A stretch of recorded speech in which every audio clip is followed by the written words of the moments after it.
if you do actually go on to enjoy this video, then please leave a like and subscribe down below. Because right now we're at a booming rate of 1 subscriber on this channel, so every subscriber counts and will be noted.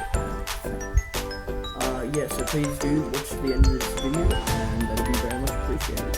Thanks guys, see you there.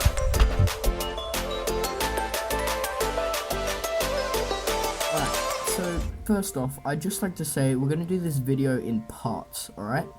So what that means is we're just going to break it down bit by bit. So we're going to do parts first. So we'll do the drone, and then we'll do things like the remote, and the batteries, and all of that good stuff, just so that you can understand what this drone's about a bit more. So I'm just going to start here. First off, as you probably do know, it is a folding drone, so that means it can fold into this tiny package. Yeah, and it means that you can have a small case, less weight in your bag and everything, which is great. And then we'll just fold out 2 front ones first, and the back ones. Just like that. And it'll stay in place when you're flying. Don't worry about them falling out of place or anything. They sort of click into place at the end, and it feels really good. Okay, so we've got 8 propellers. Although in the case it only comes with 4 repair propellers, so I don't know what that's about, but oh well. I mean, we only paid around $50 for this, so not to stress. So first off, we have a 1080p 5 megapixel camera. Of course, that's the option that I chose. You can choose whatever you want. You could choose a 720p 2 megapixel, a 4K 12 megapixel. Completely depends on what you want it for, and also how much you're willing to pay. Then in here there is a micro SD card slot. So on the front two, flip this over, because the front two are a lot higher than the back two, they've actually put stands like this one, so that when the drone lands, it'll land flat and everything will be okay. Just so you know, with this drone, when you're starting, don't fly tall grass, because otherwise the propellers are going to hit that grass, it's going to wreck the propellers, and it won't be a good lift off. So to turn it on, there's just a little power switch here. Of course, I don't have a battery in right now, but I'll show you what that looks like later. And then this little thing here, just make sure you take care of it, because this is your antenna to go your signal from the drone to the remote. Yeah, that's about it for the drone. When you're folding back in, I suggest just doing the bottom ones first, like so. Fold in, and you're good to go. That's about it. Alright, so next piece we have is the remote. So there's a few buttons that we need to talk about on here, but overall it's pretty straightforward. So first off, let's just get this out of the way. It comes with antennas. These are just cheap pieces of plastic. They don't do anything. They're just for kicks, okay? You can put them out for looks in front of your friends and stuff, so that's lit. But other than that, they're not used for much. You can close them in and that won't change the range whatsoever. Okay, so first off we have, of course, okay, so first off we have the 2 joysticks.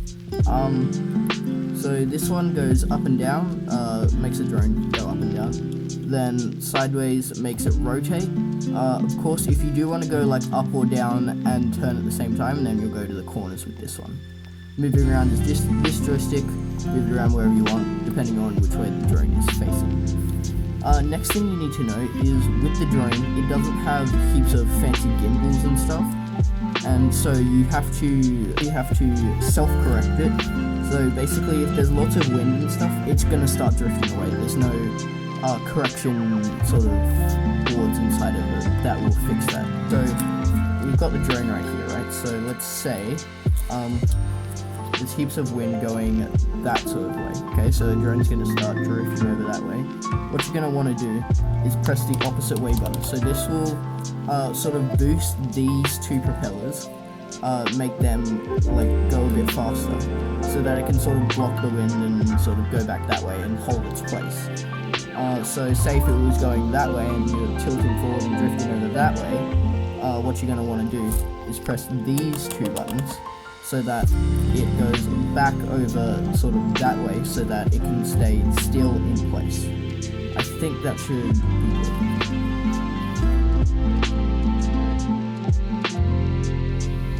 okay, this is going to be the last thing that we're really going to show you. The other pieces don't really need to be shown. They're nothing necessary, or even that you might get. You might not buy it with them. But these are the last two things, so these are just, okay, these are the last two things, so these are the batteries.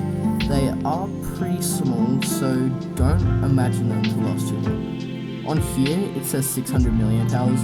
When I bought them, it said 900 milliamp hours. In the info below, it said 1200 milliamp hours. So I have absolutely no clue what these actually are. All I can say is that they last for about 7 to 10 minutes. So because it's so cheap, you can get a bunch of them for an extra like $2 per battery. And so getting 4 is a really good idea because it means you have lots of drone time, and it's not really even that expensive. The other thing I do want to say is that these are actually really helpful. They have a micro USB port built in on the battery. So what that means is that it comes with just a charging cord in the box. So when you're done with one battery, you can just plug in the singular battery through a USB cord and it'll start charging. It means you don't have to have any big docks taking up space or anything when you only want to charge one battery.